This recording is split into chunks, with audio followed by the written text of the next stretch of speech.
चलिए क्लास की शुरुआत करते हैं। आज हम देखेंगे टारगेट प्रीलिम्स। टारगेट प्रीलिम्स में बात करें, इस सीरीज में हम ज्योग्राफी के सभी एनसीईआरटी के यानी 6 से लेकर 12 तक के जितने बुक्स हैं उनका निचोड़ आपको देंगे, यानी कह सकते हैं आपको एक शॉर्ट नोट्स प्रोवाइड करवाएंगे और शॉर्ट नोट्स के साथ आप रिवीजन भी कर सकते हैं। यानी हम इस तरह पढ़ेंगे कि आपका इंडिया और वर्ल्ड का जो भी ज्योग्राफी है, यानी जो सभी कॉन्सेप्ट हो वो क्लियर भी हो जाए और आप लोग जो प्रश्न आएंगे वो गलत ना कर सके, आपका कॉन्सेप्ट भी क्लियर हो जाए। ठीक है। और आपको एक यह ध्यान देने की ज़रूरत है कि अब समय बहुत कम रह गया है कि हम ज़्यादा से ज़्यादा कोशिश करनी है कि जो कुछ भी महत्वपूर्ण है वो छूटे ना और तैयारी भी हो जाए। ठीक है, तो इसलिए हम जो है पहला लेसन आपके लिए लेके आए हैं एपिसोड फर्स्ट में अक्षांश और देशांतर को लेकर आए हैं। ठीक है, तो सबसे पहले हम माइंड मैप बना लेते हैं कैसे क्लासेस आगे होंगी। ठीक है, अगर बात करें क्लासेस की तो सबसे पहले हम जियोमॉर्फोलॉजी पढ़ेंगे, हालांकि इसके अंदर और सारे टॉपिक हैं। ठीक है, सब टॉपिक हैं। उसके बाद क्लाइमेटोलॉजी, फिर ओशनोग्राफी, इसके बाद वर्ल्ड क्लाइमेट जोन को पढ़ेंगे, फिर इंडियन ज्योग्राफी को पढ़ेंगे, फिर मिसलिनियस टॉपिक रहेगा उसको पढ़ेंगे। तो ये तब बात हो गई कैसे हमारी सीरीज आगे बढ़ेगी। ठीक है, इसके अलावा बात करें जियोमॉर्फोलॉजी की बात करें तो उसके अंदर हम लोग क्या क्या पढ़ेंगे जो आपके प्रीलिम्स के लिए इंपॉर्टेंट है। उसमें लैटिट्यूड लॉन्गिट्यूड पहली क्लास होगी, फिर अर्थ रोटेशन की क्लास होगी, फिर अर्थ स्ट्रक्चर की क्लास होगी, फिर रॉक की बात होगी, फिर कॉन्टिनेंट एंड ओशियन थ्योरी जो दी गई है उसकी बात होगी। जियोमॉर्फिक प्रोसेस एक बहुत लंबा चैप्टर है, इसकी बात होगी। ठीक है, तो इन सब चीज़ों की बात होगी। तो ये आपको पता चल गया। ध्यान रखिएगा, शॉर्ट नोट्स भी आप इस पीडीएफ को हमारे टेलीग्राम चैनल से डाउनलोड कर सकते हैं। डिस्क्रिप्शन बॉक्स में लिंक दी गई है। ठीक है, वहाँ से आप जो है लिंक प्रोवाइड करवा दिया जाएगा आपको। ठीक है, पीडीएफ। और इसके अलावा स्टडी एंड आइस नाम से सर्च कर सकते हैं। बहरहाल बात करें, सबसे पहले हम लोग अक्षांश देशांतर को पढ़ने से पहले सबसे थोड़ा सा बेसिक इन्फॉर्मेशन जान लेते हैं, जो बहुत लोग जानते होंगे, बहुत लोग नहीं जानते होंगे। जैसे अगर आपसे पूछा जाए कि आप लोग क्या बता सकते हैं, जब जब भी आप मार्केट से ग्लोब खरीदते हैं तो ये झुका क्यों रहता है। ठीक है, ये आपको झुके हुए क्यों दिखाई देते हैं। तो इसके झुके होने का कारण आप कहेंगे कि ये 23.5 डिग्री झुका हुआ है पृथ्वी, इसलिए ग्लोब भी झुका रहता है। ठीक है, तो सबसे पहले यह जानना जरूरी है कि कितना झुकाव है। 23.5 डिग्री ये जानना जरूरी नहीं है। ठीक है, सबसे पहले ये बात समझते हैं कि पृथ्वी जो झुकी हुई है इसके हमारे पास प्रत्यक्ष प्रमाण क्या क्या है। ठीक है, तो प्रत्यक्ष प्रमाण की बात करें तो उसके पहले आपको बता दें कि पृथ्वी जो है दो टाइप के गति करती है। पहला क्या होता है, पृथ्वी जो है अपने एक्सिस पर क्या करती है, घूमती है।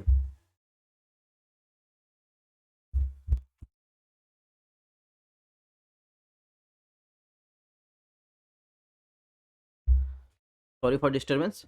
तो पृथ्वी अपने एक्सिस पर क्या करती है, पश्चिम से पूर्व की तरफ क्या होती है, घूमती है। ठीक है, दूसरा क्या करती है, ये रिवोल्यूशन करती है, यानी पृथ्वी जो है सूर्य के चारों तरफ जो है चक्कर लगाती है। ठीक है, ये चीजें आपको पता चल गई।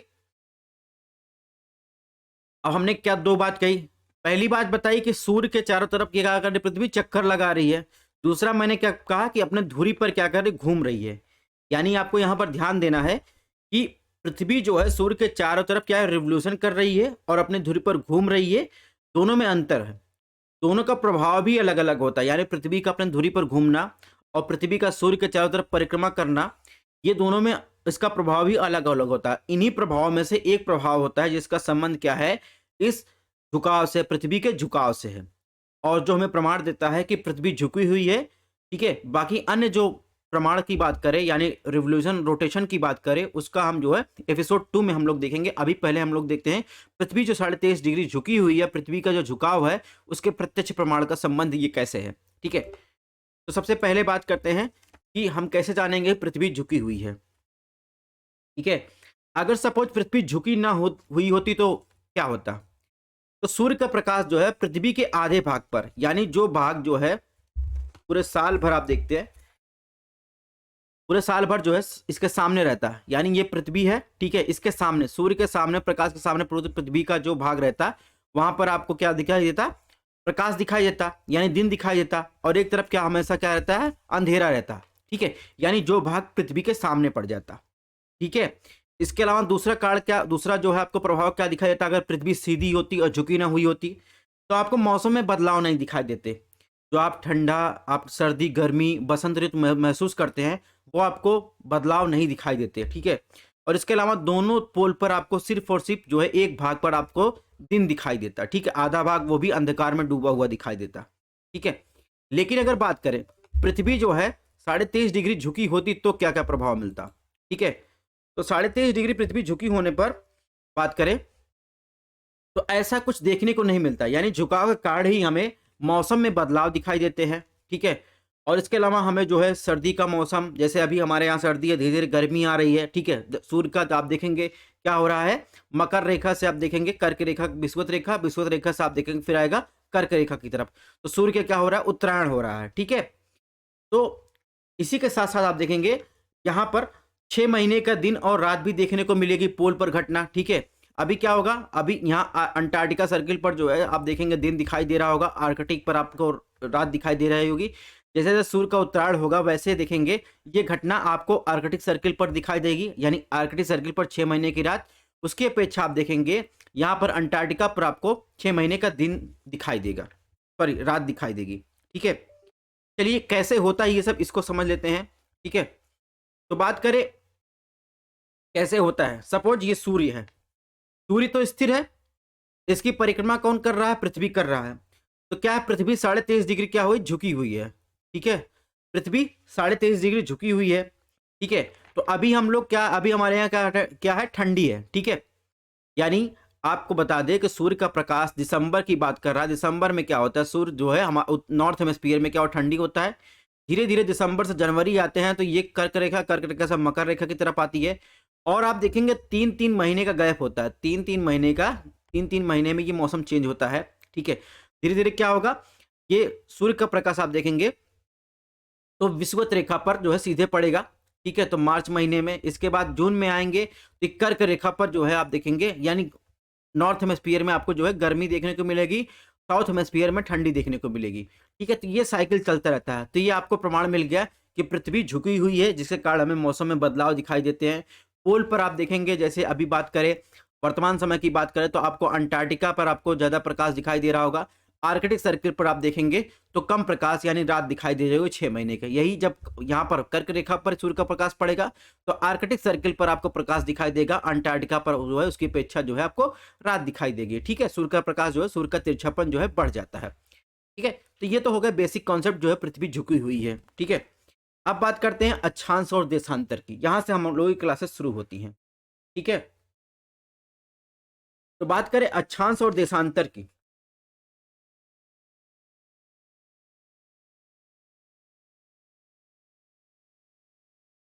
सबसे पहले आपको यह ध्यान रखना है कि जो अक्षांश रेखा है ये सारी क्या है, काल्पनिक रेखा है। यानी आप देखेंगे सबसे पहले ये कैसे अक्षांश रेखाएं निकली हैं, सबसे पहले इसको देख लेते हैं। सबसे पहले क्या किया गया, पृथ्वी को 2 बराबर भागों में बांट दिया गया। इसे क्या कहते हैं, अगर कहा जाए तो इसे कहते हैं plane of the earth orbit, ठीक है। इसे क्या कहते हैं, plane of the earth orbit. फिर इसके केंद्र से, यानी केंद्र से बात करें तो केंद्र कैसे निकला, केंद्र निकालने के लिए जो है आप देखेंगे नॉर्थ से साउथ पोल की एक रेखा मिलाएगी, फिर इसका केंद्र मिल गया, पृथ्वी का केंद्र मिल गया, पृथ्वी के केंद्र से एक शीर्ष लंब जो है ऊर्ध्वाधर लंब रेखा खींची गई। ये पूरा क्या हुआ, पूरा 90 डिग्री हुआ, और इस नॉर्थ पोल और इस शीर्ष लंब के यानी अर्थ ऑर्बिटल प्लेन के बीच देखेंगे 23.5 डिग्री का आपको अंतर मिलेगा, ठीक है। तो इसे ही क्या कहा गया, फिर आप देखेंगे इस केंद्र से, पृथ्वी के केंद्र से जो है सीधी एक रेखा खींची गई, ठीक है। पृथ्वी के रेंज से सीधी एक रेखा खींची गई, उसे क्या कहा गया, इक्वेटर कहा गया। यानी पृथ्वी के केंद्र से विषुवत रेखा को आधार मानकर खींची गई कोणीय दूरी को क्या कहते हैं, अक्षांश। दूसरे शब्द में आप देखेंगे वह अक्षांश जो है कोण, वह कोण है जो विषुवत रेखा तथा किसी अन्य स्थान के बीच केंद्र पर बनता है। सेम यही क्या किया गया, यही जो अर्थ का ऑर्बिटल प्लेन है यहां से देखेंगे ट्रॉपिक ऑफ कैंसर लाइन एक खींची गई सीधी। उसके बाद आप देखेंगे इसके दूसरे छोर से यानी ऑर्बिटल प्लेन के दूसरे छोर से एक रेखा खींची गई जिसे कैप्रिकॉन कहा गया, ठीक है। तो इस प्रकार आप देखेंगे, जो आप देखेंगे विषुवत रेखा है वो जो है 0 डिग्री पर स्थित है और पूरी पृथ्वी को देखेंगे 2 बराबर भागों में बांटती है। नॉर्थ वाले को कहते हैं नॉर्थ हेमिस्फीयर कहते हैं, साउथ को कहते हैं साउथ हेमिस्फीयर कहते हैं, ठीक है। और इसके अलावा देखेंगे विषुवत रेखा के नॉर्थ और साउथ में स्थित सभी समानांतर रेखाओं क्रमशः जो है आप देखेंगे ये क्या होती हैं, नॉर्थ से साउथ आने पर ये रेखाएं जो है आप देखेंगे यानी सर्किल जो है उसकी त्रिज्या छोटी होती चली जाती है। इसके अलावा आपको ये भी ध्यान रखना है पृथ्वी पर खींची गई अक्षांश रेखा में विषुवत रेखा जो होता है, विषुवत रेखा का सर्कल जो है सबसे बड़ा वृत्त होता है, यानी इसकी त्रिज्या जो होती है सबसे बड़ी होती है। जैसे जैसे आप पोल की तरफ जाएंगे वैसे त्रिज्या छोटी होती चली जाएगी। ठीक है, तो ये तो बात हो गई अक्षांश की और विषुवत रेखा की। अभी अन्य रेखाओं की चर्चा हम लोग आगे करेंगे। तो हमने क्या बताया, हमने बताया पृथ्वी को दो बराबर भागों में बांट दिएगा, ऊपर को नॉर्थ हेमिस्फीयर कहते हैं, नीचे को साउथ हेमिस्फीयर कहते हैं। ऐसे ही अब देशांतर रेखा से जब बांटेंगे तो इधर क्या कहेंगे, इधर हो जाएगा नॉर्थ ईस्ट, ईस्ट हेमिस्फीयर हो जाएगा, इधर वेस्ट हेमिस्फीयर हो जाएगा। अगर पृथ्वी को चार बराबर भागों में बांट दे तो इधर देखेंगे नॉर्थ ईस्ट हो जाएगा, साउथ वेस्ट हो जाएगा, साउथ ईस्ट हो जाएगा, ठीक है, नॉर्थ वेस्ट हो जाएगा। तो ये तो बात हो गई बांटने की बात। चलिए कुछ फैक्चुअल इंफॉर्मेशन की बात कर ले। अक्षांश रेखाओं के बीच की दूरी की बात करें लगभग 111 किलोमीटर के बराबर होती है, लेकिन आपको पूरी सभी स्थान पर बराबर नहीं दिखाई देगा। अगर विषुवत रेखा की बात करें तो 110.6 किलोमीटर होती है। वहीं अगर ध्रुवों की बात करें, पोल पर बात करें, पोल पर यही दूरी आप देखेंगे बढ़ जाती है, 111.7 किलोमीटर हो जाती है। वैसे अगर आपसे पूछा जाए कि अक्षांश रेखाओं के बीच की दूरी कितनी होती है तो आपसे 111 किलोमीटर बताना है। और यदि आप नॉर्थ और साउथ पोल के बिंदु को मानकर आप देखेंगे, यानी नॉर्थ और साउथ पोल का एक पॉइंट मानेंगे, तो आप देखेंगे इसको मिलाकर जो रेखा खींची गई हो, इसको मान लीजिए क्या है, ये एक अक्षांश है। तो कुल कितनी अक्षांश रेखाएं हो जाएंगी, 181 अक्षांश रेखाएं हो जाएंगी। और यदि आप इसको बिंदु माना है तो आप देखेंगे टोटल कितनी अक्षांश रेखा है, 179 अक्षांश रेखाएं आपको देखने को मिलेगी। ठीक है, तो ये तो बात हो गई कुछ फैक्चुअल इंफॉर्मेशन की। अब बात करते हैं विषुवत रेखा के बारे में, थोड़ी और जानकारी देख लेते हैं। यानी सूर्य का प्रकाश, अभी हमने बताया कि साल में 2 बार जो है आपको विषुवत रेखा पर जो है सूर्य का प्रकाश सीधे देखने को मिलेगा। तो यही देखिए, यदि सूर्य का प्रकाश जो है विषुवत रेखा पर सीधे पड़ता है, यानी आप देखेंगे तो यदि नहीं साल भर लगभग वर्ष भर जो है सूर्य का प्रकाश आपको लंबवत देखने को मिलेगा।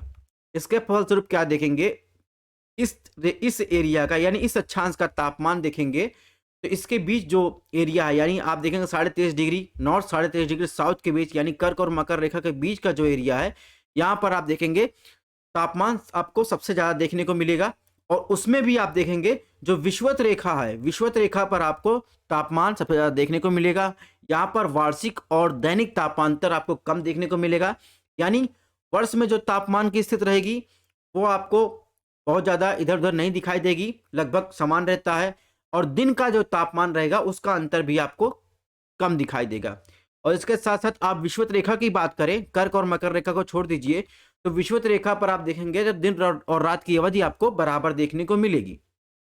ठीक है, यहाँ पर शीत ऋतु नहीं पाई जाएगी, तो ये कथन आपको ध्यान रखना, शीत ऋतु नहीं पाई जाएगी। भूमध्य रेखा पर वर्ष में 2 बार 21 मार्च और 23 मार्च को सूर्य लगभग जो है आपको लंबवत देखने को मिलेगा। ठीक है, अभी मैं क्यों कह रहा हूं कि यहाँ पर जो है सूर्य का प्रकाश लगभग आपको देखने को मिलेगा, क्योंकि अगर सूर्य का प्रकाश अगर मकर रेखा पर भी चमक रहा है तो भी विषुवत रेखा पर आपको जो है टेम्परेचर आपको हाई मिलेगा। अगर वो कर्क रेखा पर चमक रहा है तो भी आप देखेंगे विषुवत रेखा पर आपको टेम्परेचर हाई देखने को मिलेगा। इसके अलावा कुछ फैक्चुअल इंफॉर्मेशन की बात कर लें तो स्थल और जल को मिलाकर कुल 13 देशों से होकर विषुवत रेखा गुजरती है। ठीक है, जिसमें अफ्रीका की कांगो नदी, जिसे जायरे भी कहते हैं, भूमध्य रेखा को 2 बार काटती है।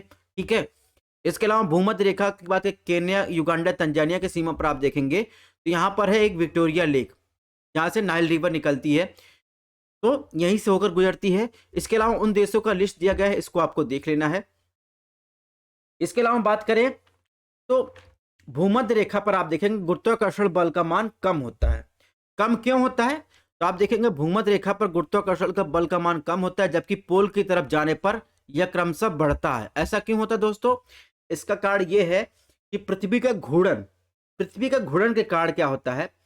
और इसके अलावा देखेंगे जो हमारी पृथ्वी है उसमें अक्षांश की बात करें, क्योंकि आप देखेंगे गुरुत्वाकर्षण का संबंध आप देखेंगे पृथ्वी सर्किल से होता है, यानी पृथ्वी के जो विषुवत रेखा का सर्किल है उसकी त्रिज्या ज्यादा बड़ी है, अपेक्षा पोल की तरफ जाएंगे तो त्रिज्या छोटी होती चली जाएगी।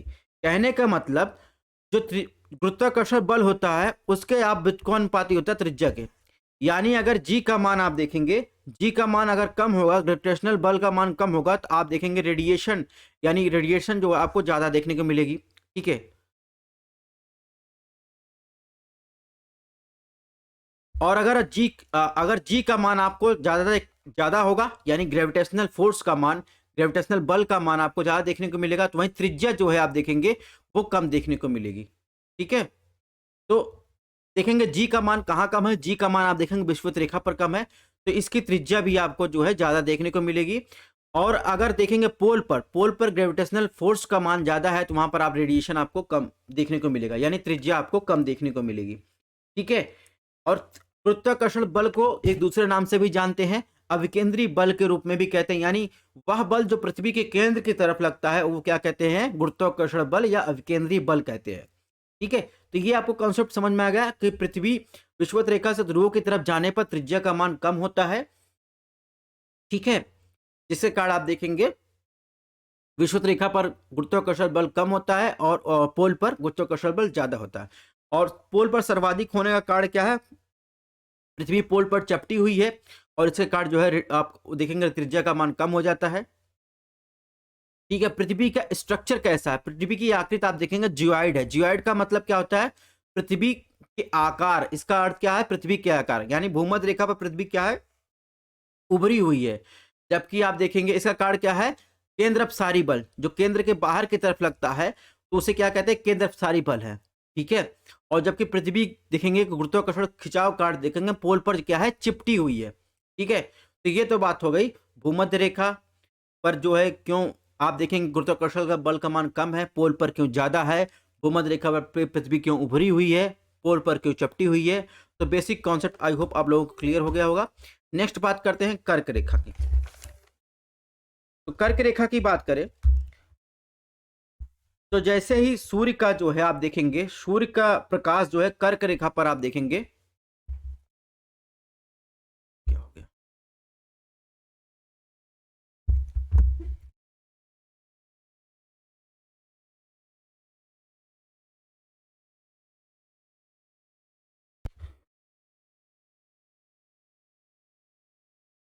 हाँ तो बात करते हैं अब कर्क रेखा की।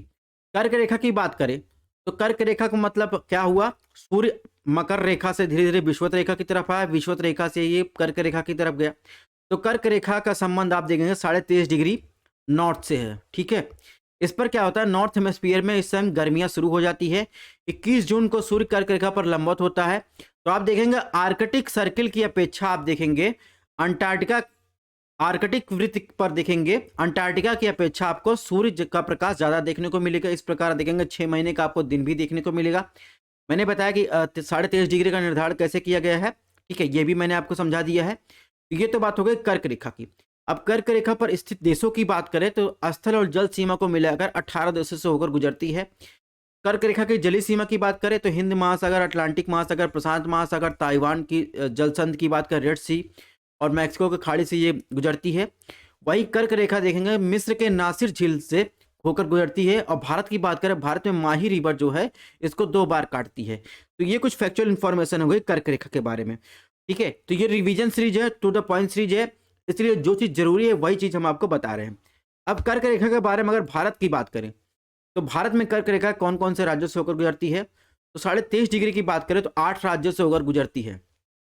ठीक है। सबसे पहले मिजोरम, फिर त्रिपुरा, फिर आ जाएंगे वेस्ट बंगाल, फिर झारखंड, फिर आएंगे छत्तीसगढ़, फिर एमपी।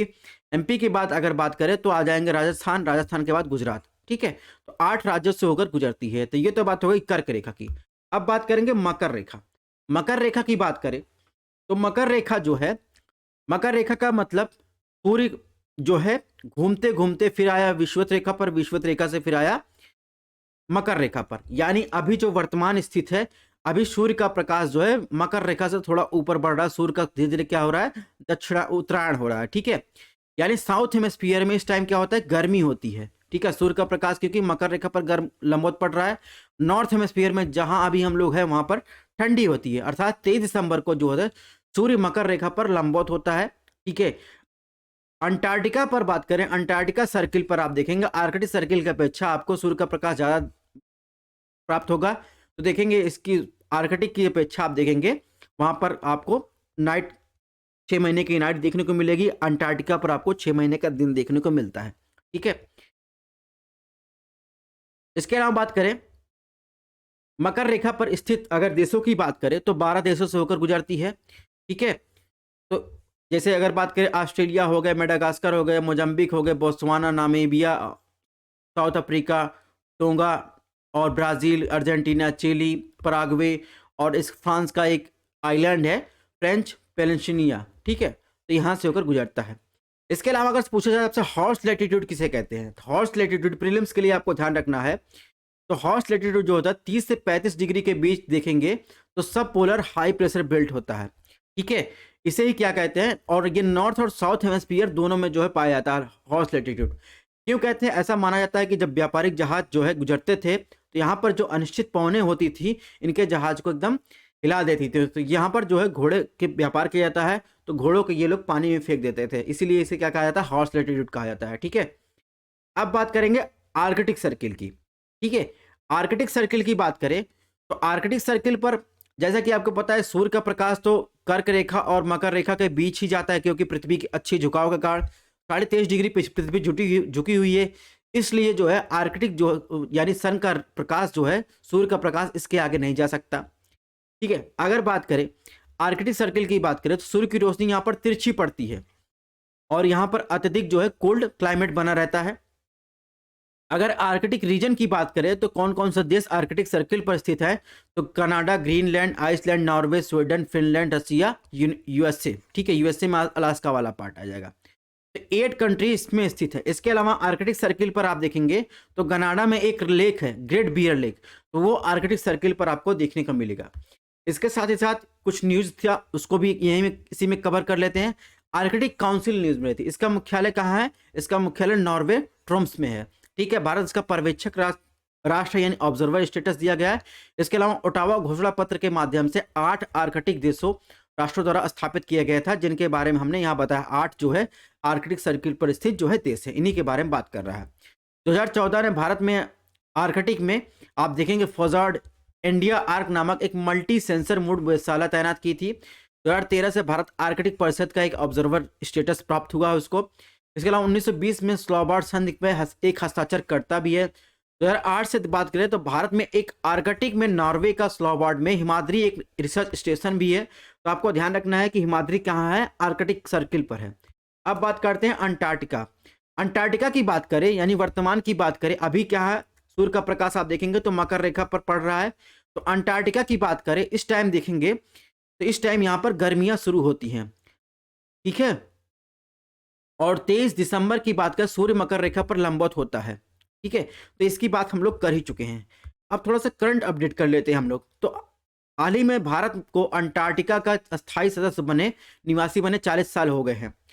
1983 में अंटार्कटिका का पहला भारतीय स्थायी अनुसंधान स्टेशन स्थापित किया गया था, जिसका नाम दक्षिणी गंगोत्री दिया गया था। बाद में 1990 में इसे बंद कर दिया गया, वर्तमान तक ये बंद ही है। अब तक अंटार्कटिका में 3 रिसर्च स्टेशन स्थापित किए गए थे, जिसमें मैत्री 1988 में, भारतीय 2012 में, ठीक है? और दक्षिणी गंगोत्री जो बंद हो चुका है, ठीक है? इसके अलावा भारतीय अंटार्कटिक अधिनियम 1981 से शुरू हुआ था, ठीक है?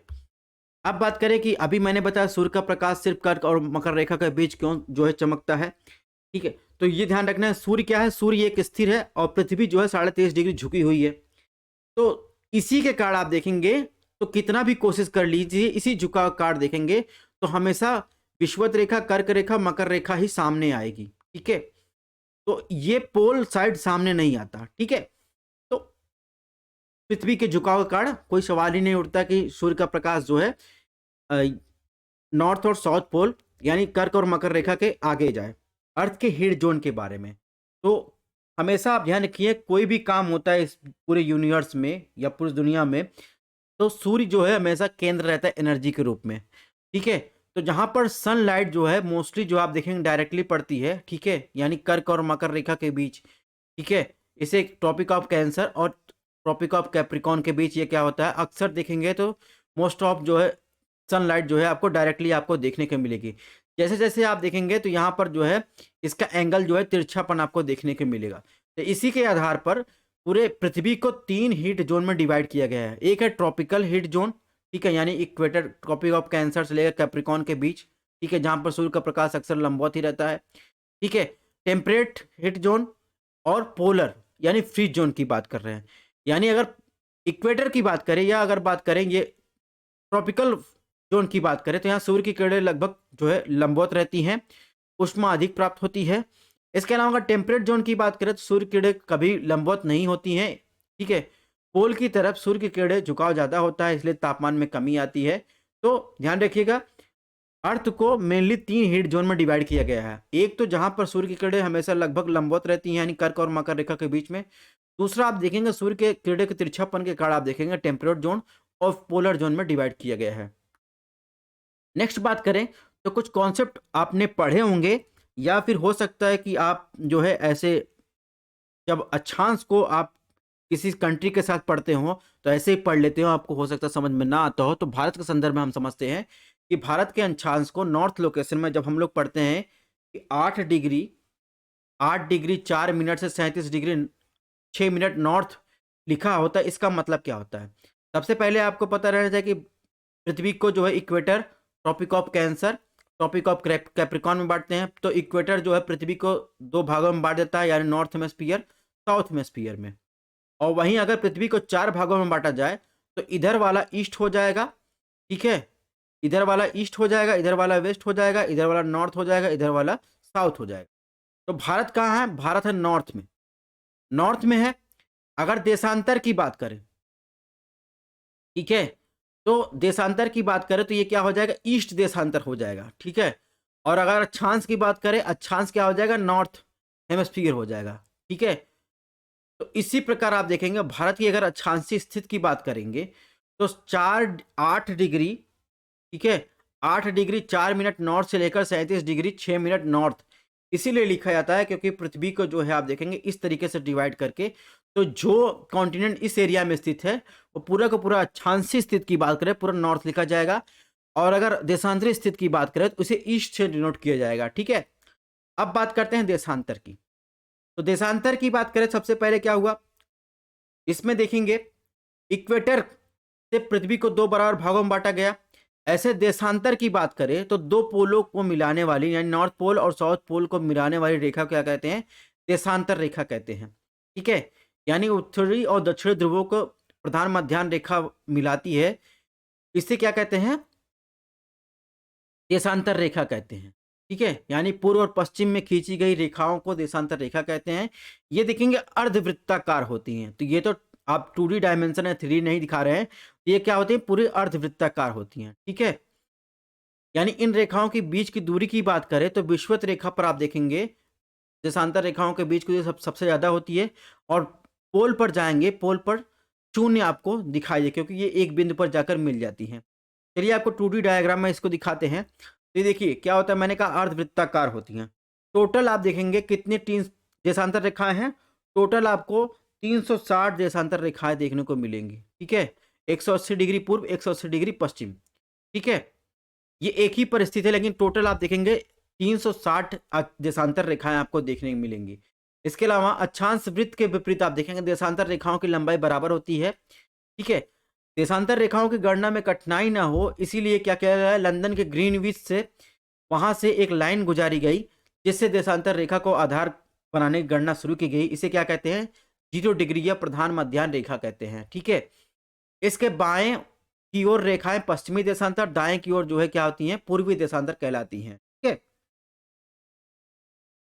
और इसके अलावा देखेंगे अक्षांश और देशांतर रेखा एक दूसरे पर समकोण पर काटती हैं। हर अक्षांश और देशांतर रेखा एक दूसरे पर समकोण पर काटती हैं, ठीक है। अगर डिस्टेंस की बात करें तो 2 देशांतर रेखाओं के बीच की बात करें तो 111.3 किलोमीटर की होती है। अगर पोल पर जाएंगे तो ये देशांतर रेखा की बीच की दूरी क्या हो जाएगी? 0 हो जाएगी, ठीक है। इसके अलावा बात करें सभी देशांतर रेखाएं पृथ्वी को जो है 2 बराबर भागों में बांटती है। ये पूरा क्या है? सपोज एक सर्किल है। अभी मान लीजिए प्रधान मध्याह्न रेखा 0 डिग्री है, इसको 2 बराबर भागों में बांट रही है। मान लीजिए 123 डिग्री उठा लेते हैं, 123 डिग्री ईस्ट, 123 डिग्री वेस्ट, ये भी तो दो बराबर भागों में बांटेगी। तो ये चीज़ें आपको ध्यान रखना। जबकि आप देखेंगे अक्षांश रेखा सिर्फ 0 डिग्री ही पृथ्वी को 2 बराबर भागों में बांटती है, ठीक है। अब बात करें देशांतर और समय की बात करें तो ग्रीनविच रेखा जिसे 0 कहते हैं उसे आधार बनाकर विश्व के कई देशों ने उसका समय का निर्धारण किया, क्योंकि पृथ्वी के अपने अक्ष पर झुकी हुई है, पश्चिम से पूर्व की ओर जो है गति कर रही है। अतः आप देखेंगे ग्रीनविच के अगर पूर्व में आएंगे, ग्रीनविच रेखा के अगर पूर्व में आएंगे तो उसके साथ जो है समय आगे आपका बढ़ेगा, लेकिन पश्चिम में जाएंगे तो समय क्या होगा? या माइनस हो जाएगा। कहने का मतलब पृथ्वी एक चक्कर पूरा करने में कितना समय लेती है? 24 घंटे लेती है। अगर एक चक्कर पूरा करने में 24 घंटे ले रही है और 24 घंटे में वो 360 डिग्री घूम रही है, तो 1 घंटे में कितना डिग्री घूमेगी? सॉरी, 1 घंटे में आप देखेंगे 15 डिग्री घूमेगी, ठीक है? 15 डिग्री घूम रही है, यानी आप देखेंगे 4 मिनट में एक देशांतर रेखा ये घूमती है, ठीक है?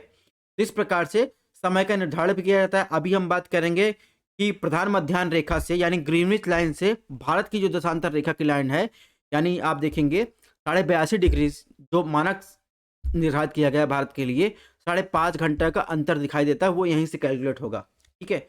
इसके अलावा देखेंगे 0 से 180 डिग्री पूर्व की ओर जाने पर 12 घंटे का समय लगता है। ग्रीनविच से 12 घंटे आगे, इसी तरह 0 डिग्री से आप देखेंगे 180 डिग्री आप पश्चिम की तरफ जाएंगे, ठीक है, तो 12 घंटे पीछे का समय लगता है। तो ये चीज़ें आपको ध्यान रखनी है।